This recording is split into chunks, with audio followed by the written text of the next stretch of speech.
रजिया सुल्तान की जब हत्या हो जाती है कहाँ, कैथल के पास, हमने क्या बताए सबसे पहली बात कि रजिया सुल्तान रजिया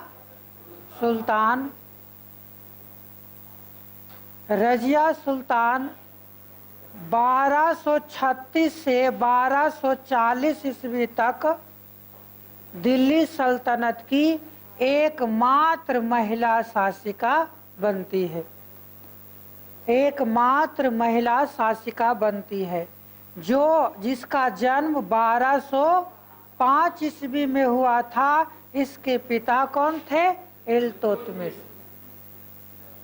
पिता कौन थे? इल्तुतमिश।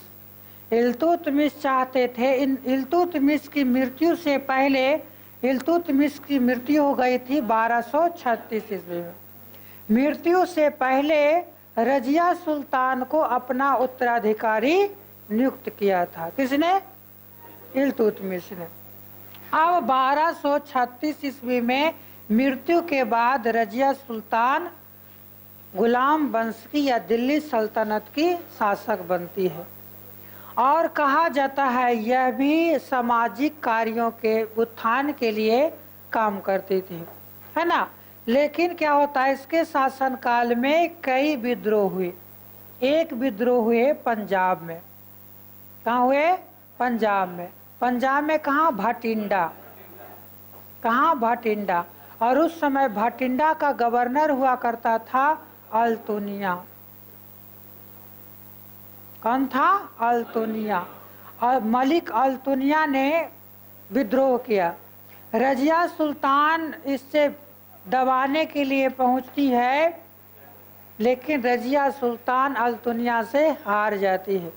बाद में सुलह हो जाता है और रजिया सुल्तान और इल्तुतमिश के बीच शादी विवाह हो जाता है, यानी अल्तुनिया और रजिया सुल्तान के बीच संबंध स्थापित हो जाता है।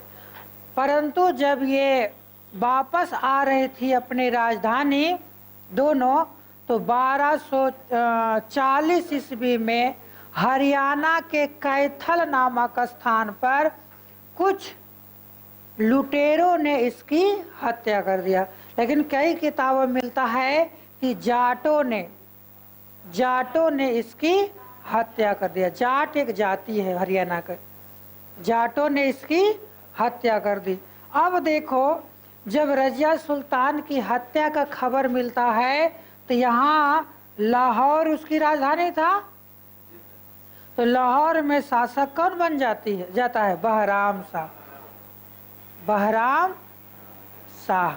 लेकिन बहराम शाह भी ज़्यादा दिन तक शासन नहीं करता है।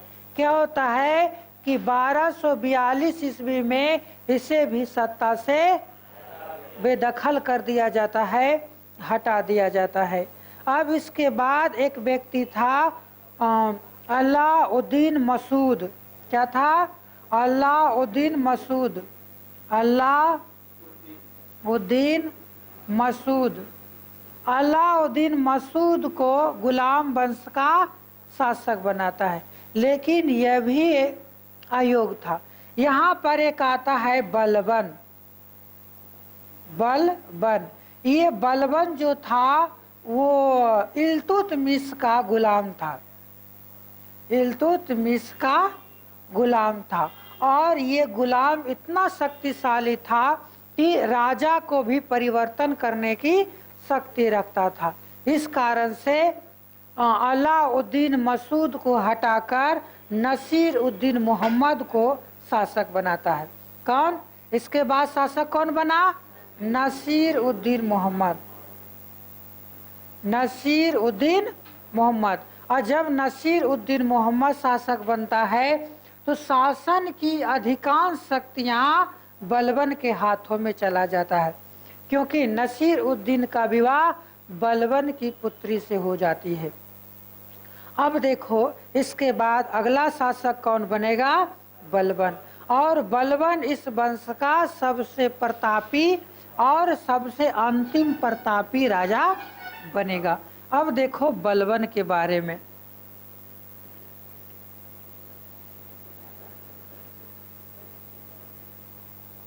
बलबन, बलबन।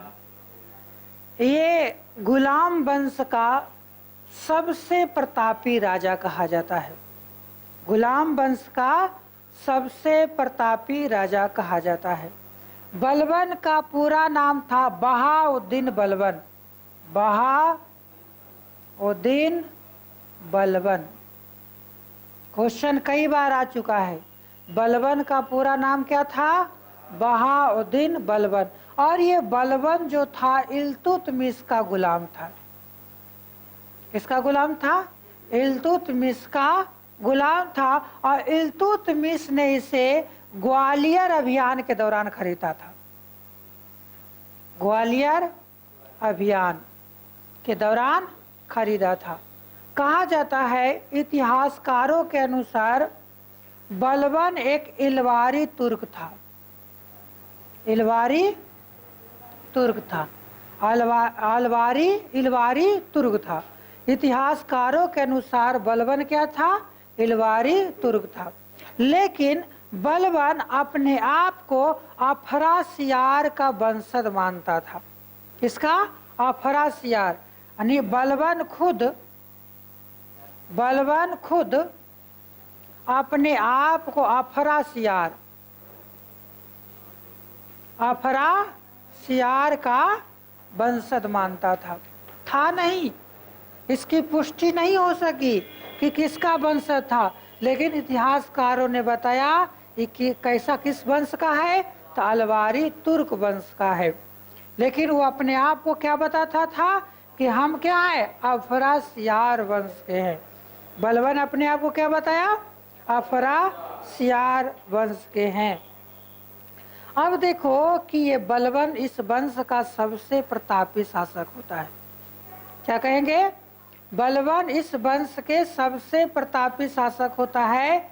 यह लौह रक्त की नीति अपनाया था। क्या कहेंगे? लौह रक्त की नीति अपनाया था बलबन ने।